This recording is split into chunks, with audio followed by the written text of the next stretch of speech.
Thank you, Madam Speaker. My question is to the Minister of Agriculture. Does he agree with the Prime Minister that New Zealand farmers are the #1 most carbon efficient in the world? And if so, on what factual basis? Madam Speaker. Honourable Andrew Hoggard. On behalf of the Minister of Agriculture, hell yes I do.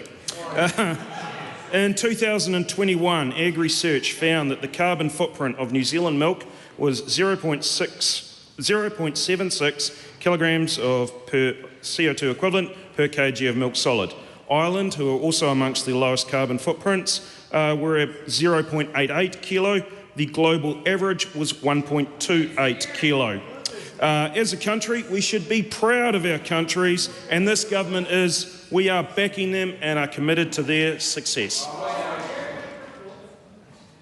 Is the Minister aware that according to the OECD ranking of 54 countries in terms of the emissions efficiency of their agriculture, that New Zealand ranks behind the United States, China, Australia, Canada, and all 27 European Union countries, falling at 49th, which makes us one of the most pollution-intensive agricultural producers. Quiet during questions, please.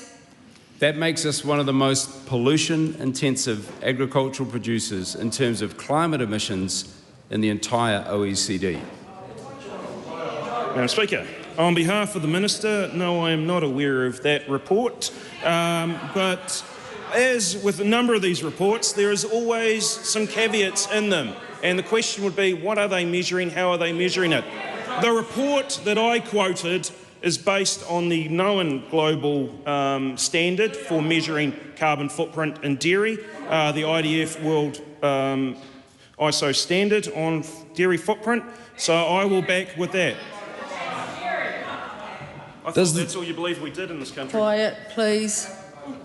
Does the Minister accept that even according to Fonterra's 2024 report calculating the full extent of emissions impact, Australian dairy farming is less emissions intensive than New Zealand dairy farming, making us not even the lowest emissions dairy farmers in the region, let alone the world? Thank you, Madam Speaker. That report included deforestation numbers. So the fact is that Australia chopped all its trees down a long time ago, whereas we'd chopped down some pine forests in the last 20 years. So if you remove that and you look at just the cow production, the feeding, we are still better than Australia. Order. Order. Is he able to recognise that acknowledging our high agricultural emissions as compared to other countries' agricultural emissions is not a critique of farmers and food producers, but a consequence of the fact that we have so many intensively farmed dairy cows? Madam Speaker, of course that's criticism.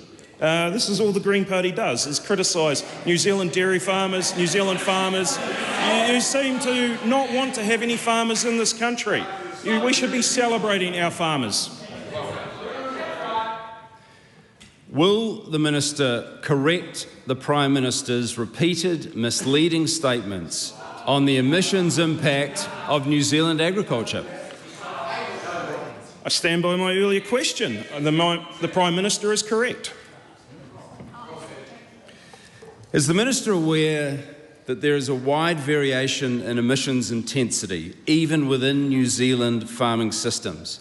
And if so, will he support the likes of the billion-dollar organic sector to grow its high-value, low-emissions farming and growing methods? And if so, how? Madam Speaker,